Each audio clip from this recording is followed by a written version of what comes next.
عبداللہ ابن مسعود رضی اللہ تعالیٰ عنہ سے مروی ہے، فرماتے ہیں کہ سرکار دو جہاں صلی اللہ علیہ وآلہ وسلم نے ارشاد فرمایا، کسی شخص نے گناہ کیا، اس گناہ کرنے کے بعد اس نے توبہ کر لی اور توبۃ نصوحہ یعنی پکی سچی توبہ کر لی، تو وہ ایسے ہی ہے کہ اس کے نامہ اعمال میں کوئی گناہ باقی ہی نہ رہا۔ اللہ رب العزت نے اس توبہ کی برکت سے اس کے تمام گناہوں کو معاف فرما دیا۔ یہ عام بندے کے لیے حکم ہے کہ وہ توبہ کرے، لیکن ہمارے بزرگان دین، ہمارے اسلاف وہ بھی توبہ کرتے تھے۔ ایک مرتبہ ایک بزرگ فرماتے ہیں، میں کعبہ میں گیا، کعبہ میں نے دیکھا کہ ایک بزرگ کعبے کی دیواروں کے ساتھ، کعبے کے کپڑے کے ساتھ لپٹ لپٹ کر رو رہے ہیں۔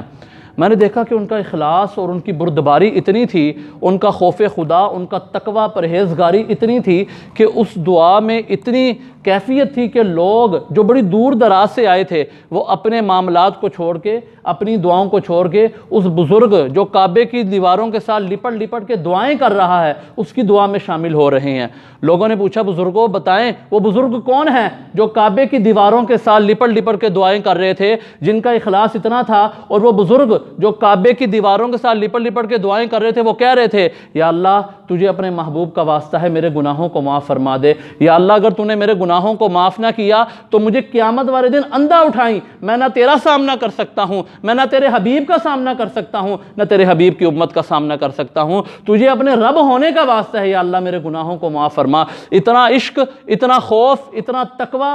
یہ سارے تقوی کی وجہ سے تمام لوگ اس بزرگ کی دعا کے ساتھ شامل تھے۔ ان بزرگوں سے پوچھا گیا کہ بتائیں وہ بزرگ جو مکہ میں تھے وہ کون تھے؟ فرمایا لوگ اسے شیخ عبد القادر جیلانی کے نام سے یاد کرتے ہیں۔ وہ شیخ عبد القادر ہیں جن کا حکم، جن کی دسترس تمام کائنات میں چلتی ہے، جن کا حکم پرندوں پر بھی چلتا ہے، جن کا حکم درختوں پر بھی چلتا ہے اور عام انسان پر بھی چلتا ہے۔ یہ شیخ عبد القادر جیلانی ہے، اور ہم کس کھیت کی مولی ہیں، اور ہم نے ساری زندگی گناہوں میں گزار دی اور توبہ کے لیے ہم مسجد کا رخ نہ کر سکے۔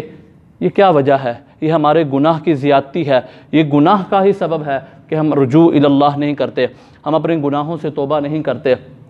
حضرت ابو طلحہ انصاری رضی اللہ تعالیٰ عنہ سے مروی ہے، فرمایا کہ سرکار دو جہاں صلی اللہ علیہ وآلہ وسلم نے ارشاد فرمایا کہ جب ایک شخص نے گناہ کیا اور گناہ کرنے کے بعد اسے توبہ کر لی، تو اس کے بعد جو اس کے اعمال لکھنے والے فرشتے ہوتے ہیں نا، وہ اس کا جو گناہ ہے نا، اللہ تعالیٰ وہ ان فرشتوں کو بلا دیتا ہے کہ وہ اعمال نامے میں وہ گناہ نہ لکھیں۔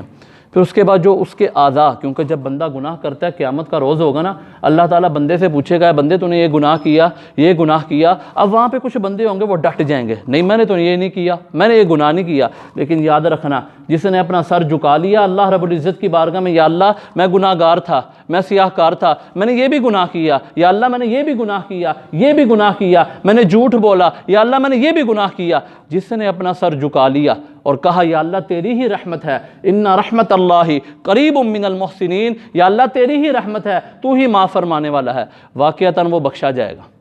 اور جس نے یہ سوچا کہ نہیں میں تو نیکیاں کر کے آیا، میں تو بڑی عبادتیں، نمازیں اور ریاضتیں کر کے آیا، اور وہ اللہ رب العزت کی بارگاہ میں ڈٹ گیا، نہیں کیا یہ گناہ، تو پھر اس کے اعضاء بھی بولیں گے یا اللہ اس نے گناہ کیا، اس کا ہاتھ بھی بولے گا یا اللہ اس نے گناہ کیا، اس کی زبان بھی بولے گی اس نے جھوٹ بولا، اس کی آنکھ بھی بولے گی کہ اس نے آنکھوں کا زنا کیا۔ ہر اعضاء جسم کا بولے گا کہ اس نے گناہ کیا۔ لیکن جب بندہ سچے دل سے توبہ کر لیتا ہے تو اللہ رب العزت جو اس کے اعضاء ہیں ان کو بھی وہ گناہ میں بلا دیتا ہے۔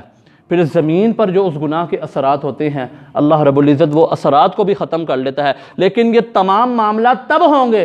شرط یہ ہے کہ بندہ سچے دل سے توبہ کرے۔ جب توبہ ہو گئی تو اللہ رب العزت تمام معاملات ختم کر کے اپنے رحمت کاملہ کے صدقہ کے واسطہ سے اس کی تمام کے تمام گناہ معاف فرما کے اسے جنت الفردوس میں اعلیٰ مقام عطا فرماتا ہے۔ لیکن سامعین کرام، شرط یہ ہے کہ بندہ سچے دل سے، پکی اور ٹھکی